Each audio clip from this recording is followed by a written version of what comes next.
here. I want to ask you about the Ecolodge. What can you tell us about the Ecolodge project? The Ecolodges. Yes, because my understanding is about 97 million was spent on that project.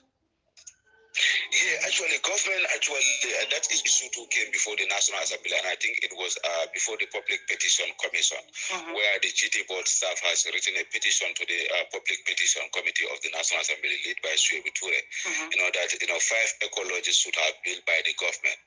That was the plan, to attract tourism and also to develop the tourism area and the sectors, across the regions.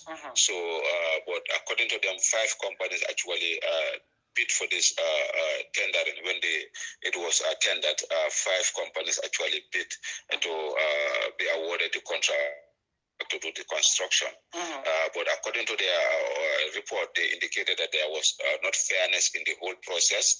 First, because the company that bid the highest, that offered the highest to do the construction, was the one that was given, when there were companies that would have constructed those ecologies for a lesser price than the one that was given.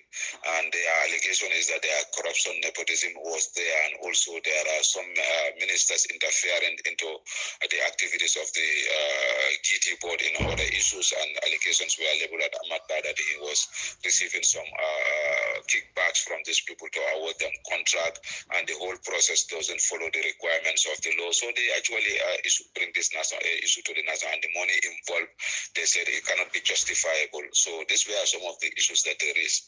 So when they raise these issues, then they bring it before the National Assembly, conducted their investigation, invite subject matter, especially invite even companies that bidded, those were rejected, and those were offered. They call witnesses, they requested for documents. So after their findings, they prepare a report that was very clear that there were mismanagement of public funds. There was no value for money. I'm sorry again. I just want to remind our viewers here. What actually happened with some of them is the one in Sotuma, for example, I believe caught fire, Dimbala Bodaje. So and then after that, the one in Bara also caught fire. So for the listeners, that's why I sometimes I like recorded versions, because I'm gonna put this picture here, the picture of the burnt one from Bara. You can see there's no way this building will cost you even 1 million. So apparently this is the whole thing. When auditors started building interest in the area, our public scrutiny started shifting towards the ecologists. All of a sudden, they started catching fire. And just to complement what you were saying, this is one of the reasons why the ecologists issue became find itself at the center of a national debate, literally. Yeah. Right. So exactly. So the National Assembly make their recommendations, and I think they have called on the Inspector General of Police to act on their recommendation. But for now, up to now, we didn't actually hear anything. I'm not aware of any file at the AG Chambers for legal advice for prosecution of people who are found wanting of mismanaging the public fund and for economic losses, and also in terms of not following the rules and regulations in terms of these issues. So, but actually, there was an investigation before the National Assembly.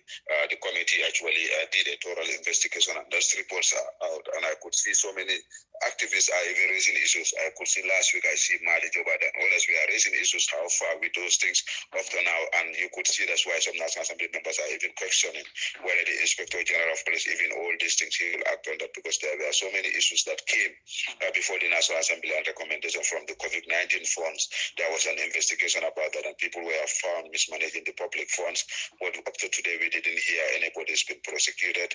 We had talked about the GT board petition, the Gambia, the Ports Authority issue. So all these things are issues I'm complaining next, the Gambia Ports Authority saga, because my understanding is those that were at the center of the investigation were suspended at some point, but as soon as public interest faded away a little bit, they were brought back to work, and then the issue reignited somehow.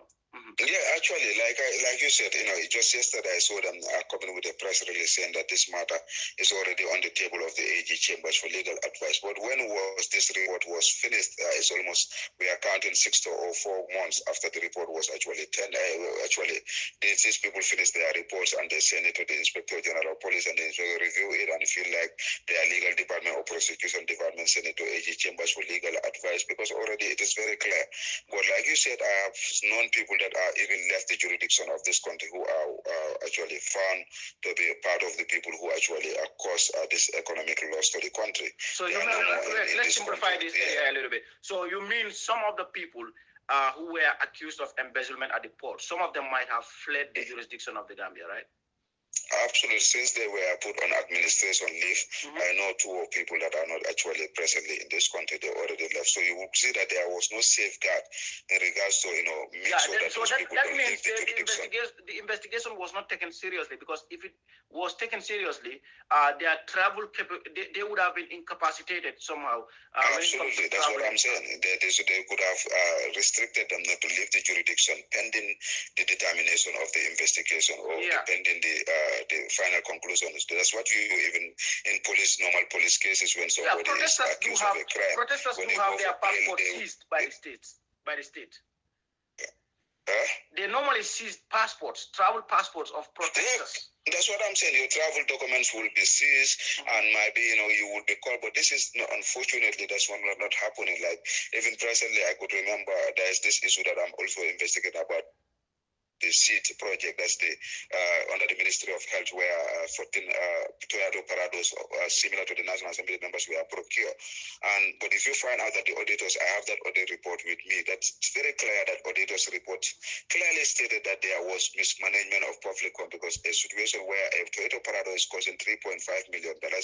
These people went and said that they buy each Toyota Parado for $7 million, a difference of $3.5 million each Toyota Parado. Wait. You are going too fast for the ordinary person. So this 3.5 Prado, the average price 3.5 and purchased at 7 million is a saga revolving around which government institution or body? Ministry of Health, under the Ministry of Health. And it's a project that was for the empowerment of women and children. It's called Sahel Women SEED. So if you will see cars that are roaming in the country, you will see SEED. It's called, that's the project. So it's called Sahel Women's Empowerment for something like that. I cannot know actually, but I read a report about it. It's on Foria, and I'm waiting for the police. So this were permanent secretaries that were found, wanted procurement officers, that they went for the project. They put an open tender, and TK Motors, who is launching as Toyota authorized Toyota dealers in the Gambia, yes. Authorized bid for it, and also CFAO, which is also recognized and a legal entity in this country for car dealings, also bid, and there's what called KIF. KIF is an electronic, they deal with electronics, computer and computer gadgets. That's what they deal with. But this company was the one that was awarded the contract rather than a registered company that should Toyota dealers, number one. And the auditors made it very clear that the contract was given to somebody who is not even lancing in terms of car dealing. Number one, they read in their audit report made it very clear, and this gives them a conclusion that it was favorism and nepotism.